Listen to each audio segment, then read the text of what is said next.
नमस्कार दोस्तों, मैं doctor Radheshyam from Sardar Patel medical college Bikaner. मैं जैसा कि आपने देखा कि हम डर्मेटोलॉजी के अंदर जो फार्मेकोलॉजी यानी डर्मेटोफार्मेकोलॉजी जो ड्रग्स काम में आती है, तो हमने एंटी लेप्रोटिक ड्रग से शुरुआत की है, जिसके अंदर सबसे पहले हमने डेप्सोन के बारे में पढ़ा, उसके बाद हमने क्लोफाजेमिन के बारे में पढ़ा और उसी की तरह से एक सबसे इंपॉर्टेंट ड्रग है रिफाम्पिसिन। रिफाम्पिसिन क्या होता है साहब? रिफाम्पिसिन से पढ़ने से पहले हमें ये ध्यान होना चाहिए कि रिफामाइसिन क्या होता है। रिफामाइसिन क्या होता है? ये नेचुरल कंपाउंड्स होते हैं जो स्ट्रेप्टोमाइसिस मेडिटेरिनी से ऑब्टेन होते हैं। किससे ऑब्टेन होते हैं? स्ट्रेप्टोमाइसिस मेडिटेरिनी से। लेकिन इसके सेमी सिंथेटिक कंपाउंड होते हैं। ये तीन semi synthetic compound, semi synthetic, ये सेमी सिंथेटिक कंपाउंड होते हैं। कौन से? Rifampin, rifabutin and rifapentine. ये जो रिफाम्पिन है, इसी को ही हम क्या कहते हैं? रिफाम्पिसिन। इसको ही क्या कहते हैं? रिफाम्पिसिन। ये एक चीज हो गई साहब। अब ये रिफाम्पिसिन क्या होता है साहब? रिफाम्पिसिन एक बैक्टीरियोसाइडल ड्रग होती है। कैसी ड्रग होती है? Very important. कौन सी ड्रग होती है? बैक्टीरियोसाइडल, बैक्टीरियोसाइडल ड्रग होती है। Very important. हमने कल क्लोफाजेमिन के बारे में पढ़ा था, वो क्या होती है? बैक्टीरियोस्टैटिक, जबकि रिफाम्पिसिन बैक्टीरियोसाइडल ड्रग होती है। लेप्रोसी की अगर हम बात करें तो कहते हैं कि एक टेबलेट 600 mg की रिफाम्पिसिन की जो एक टेबलेट होती है वो 99.9% लेप्राबेसिलाई को डिस्ट्रॉय कर सकती है। तो ये वेरी इंपॉर्टेंट बैक्टीरियोसाइडल ड्रग होती है। ये इंट्रासेलुलर और एक्स्ट्रासेलुलर दोनों टाइप के बैक्टीरिया को डिस्ट्रॉय कर सकती है। नॉर्मली इंट्रासेलुलर और एक्स्ट्रासेलुलर। नॉर्मली जो एंटीमाइक्रोबियल ड्रग्स होती है वो क्या होती है कि इंट्रासेलुलर बेसिलाई को डिस्ट्रॉय करने में कैपेबल नहीं होती, लेकिन इसकी खास बात होती है कि इंट्रासेलुलर बेसिलाई के अंदर को भी डिस्ट्रक्शन कर सकती है। क्यों कर सकती है? कि जो माइकोलिक एसिड होता है उनकी सेल वॉल उसके साथ में कॉम्प्लेक्स करके ये इजीली पेनिट्रेट कर जाती है। नेक्स्ट बात आती है साहब, इसका मैकेनिज्म ऑफ एक्शन क्या होता है? मैकेनिज्म ऑफ एक्शन क्या होता है कि ये bacterial DNA dependent RNA polymerase, bacterial DNA dependent RNA polymerase की बीटा सब यूनिट से ये बाइंड हो जाता है और इसके साथ में बाइंड होने के बाद में उसको ब्लॉक कर देता है, जिसकी वजह से एमआरएनए सिंथेसिस नहीं होगा। एनआरएनए सिंथेसिस नहीं होगा तो प्रोटीन नहीं बनेगी, प्रोटीन नहीं बनेगी तो आगे वो उसका मैकेनिज्म मेटाबॉलिज्म नहीं होगा। तो इसका मैकेनिज्म क्या है? Blocking the bacterial DNA dependent RNA polymerase enzyme. Very important, bacteriocidal. Next अगर बात करें कि कहते हैं कि रिफाम्पिसिन को मोनोथेरेपी के रूप में नहीं देना चाहिए। क्यों नहीं देना चाहिए? कि रिफाम्पिसिन में रेजिस्टेंस की कैपेसिटी बहुत ज्यादा होती है मोनोथेरेपी पे देने।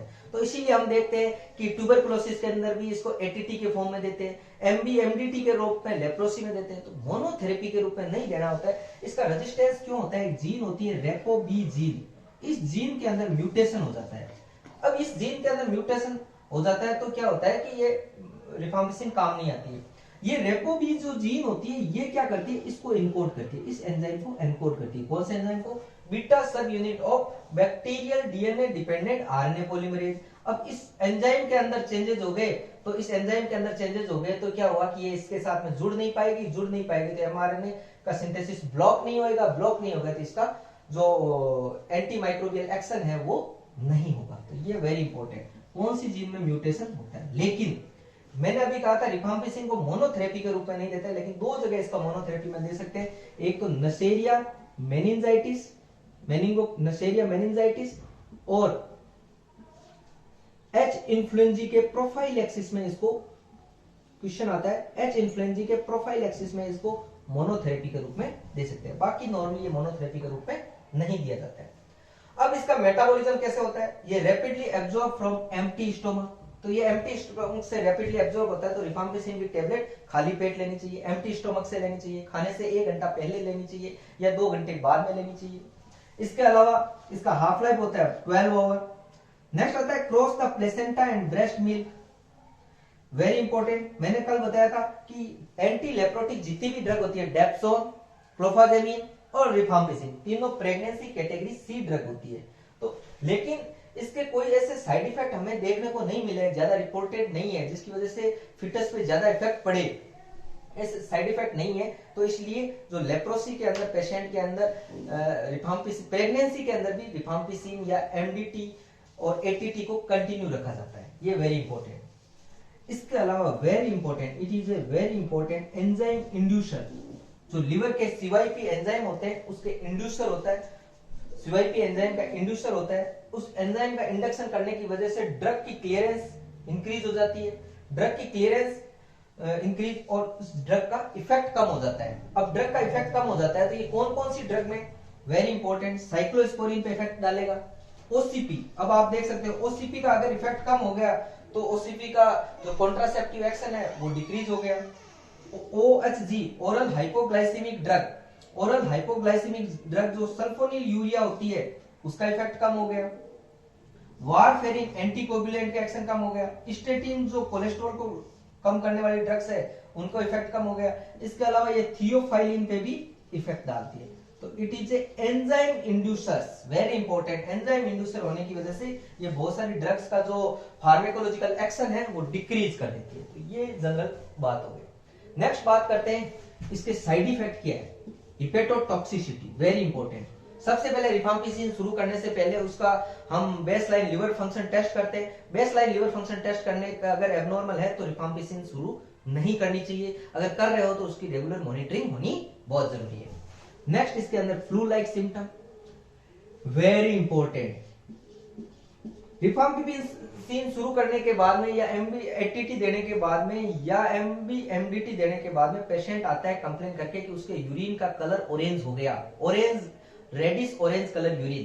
तो ये रेडिश ऑरेंज कलर यूरिन देखा जाए ये नॉर्मल चीज है, क्योंकि रिफाम्पिसिन का डिस्ट्रीब्यूशन बॉडी के अंदर वेरी फास्ट होता है और डिस्ट्रीब्यूशन सब जगह हो जाता है ना, लार्ज डिस्ट्रीब्यूशन होता है। तो reddish orange colour urine, stool, tears और स्वेट्स, तो ये बहुत फेमस क्वेश्चन आता है कि रेडिश ऑरेंज कलर यूरिन किस ड्रग्स का साइड इफेक्ट है, रिफाम्पिसिन। इसके अलावा सीएनएस पे भी इफेक्ट डालता है, एटेक्सिया, डिजीनेस और हेडेक और जीआई डिस्कम्फर्ट। तो ये जनरल इसके साइड इफेक्ट है। साइड इफेक्ट के बाद में रिफाम्पिसिन क्या करते हैं कि इंडिकेशन का है, कहां कहां देते हैं, वेरी इंपॉर्टेंट। मैंने कहा था it is a very bacteriocidal drug होती है जो इंट्रासेलुलर जो बेसिलाई होते हैं उनको डिस्ट्रक्शन करने में काम आती है। तो इसका सबसे बढ़िया इंपॉर्टेंट है माइकोबैक्टीरियल इन्फेक्शन। माइकोबैक्टीरियल इन्फेक्शन में क्यूटेनियस टीबी, क्यूटेनियस टीबी के अंदर ये किस रूप में दी जाती है, एटीटी के साथ में दी जाती है। एटीटी के अंदर दूसरी ड्रग्स कौन सी होती है हम जानते हैं, आइसोनियाजाइड, पायराजिनामाइड, इथाम्ब्यूटोल और स्ट्रेप्टोमाइसिन। तो ये एटीटी के साथ में दी जाती है। क्या डोज से दी जाती है, एटीटी में इसकी डोज होती है 10 मिलीग्राम पर केजी बॉडी वेट, तो एटीटी के साथ में दी जाती है। इसके अलावा एटिपिकल माइकोबैक्टीरियल इन्फेक्शन, इसके अंदर भी रिफाम्पिसिन दिया जाता है। एटिपिकल माइकोबैक्टीरियल इन्फेक्शन माइकोबैक्टीरियम मेरिनम के अंदर। और वेरी इंपॉर्टेंट जो हम पढ़ रहे हैं लेप्रोसी के अंदर, लेप्रोसी के अंदर एमबीएमडीटी के अंदर एक टेबलेट होती है, वो 600 मिलीग्राम की टेबलेट होती है, वंस मंथली दी जाती है, वंस मंथली दी जाती है। इसके अलावा लेप्रोसी के अंदर पोस्ट एक्सपोजर प्रोफाइलैक्सिस के अंदर भी काम आती है। पोस्ट एक्सपोजर प्रोफाइलैक्सिस मैंने सबसे पहले बताया था, रिफाम्पिसिन की सिंगल टेबलेट 99.9% लेप्राबैसिलाई को डिस्ट्रक्शन करने में कैपेबल होती है। तो ये पीपी के अंदर भी काम आती है। जो भी लेप्रा पेशेंट के कांटेक्ट में उनको सबको 600 मिलीग्राम सिंगल टेबलेट खिला दी जाती है, वेरी इंपॉर्टेंट, सिंगल टेबलेट। तो लेप्रोसी के अंदर एमबीएमडीटी और पीपी के अंदर रिफाम्पिसिन दिया जाता है। इसके अलावा बार्टोनेला के इन्फेक्शन के अंदर कैट स्क्रैच डिजीज या bacillary एंजियोमेटोसिस, मर्सा, methicillin resistant Steph Orius.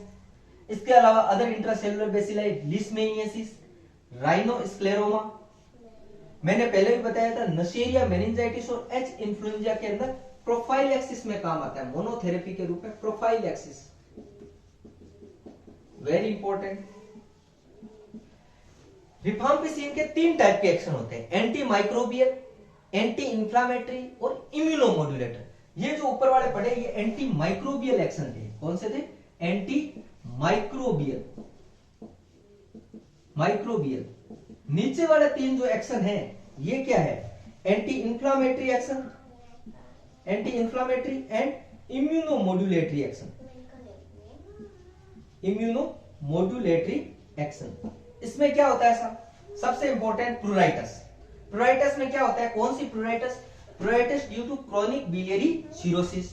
Biliary cirrhosis में बाइल साल्ट बढ़ जाता है, लेकिन रिफाम्पिसिन क्या होता है, एंजाइम इंड्यूसर होता है और बाइल साल्ट का डिग्रेडेशन करता है। क्या डोज होती है इसकी साहब, 300 milligram OD, 300 milligram OD. Next आता है एचएस। एचएस क्या होता है, हाइड्रोनाइटिस सुपुरेटिवा, हाइड्रोनाइटिस सुपुरेटिवा। इसके अंदर क्या देते हैं साहब, रिफाम्पिसिन तो देते ही हैं, rifampicin 300 milligram BT plus clindamycin, clindamycin 600 milligram या 300 मिलीग्राम बीटी। कितने दिन दी जाती है, 10 वीक तक दी जाती है।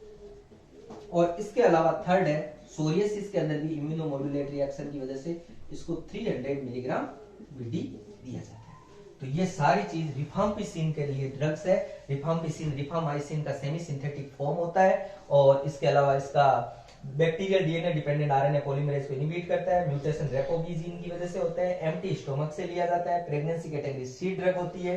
एंजाइम इंड्यूसर होता है। इसके अलावा रेडिश ऑरेंज यूरिन कलर होता है और mycobacterial infection, Neisseria meningitis, H influenza में प्रोफाइलैक्सिस के काम में, प्लूराइटस, एचएस और सोरियासिस में इम्यूनोमोड्यूलेटरी और एंटी इंफ्लेमेटरी एक्शंस होते हैं। तो ये सब ड्रग्स के बारे में था। आगे ऐसे और कंटिन्यू में वीडियो आते रहेंगे, तो आप stay tune. Thank you very much.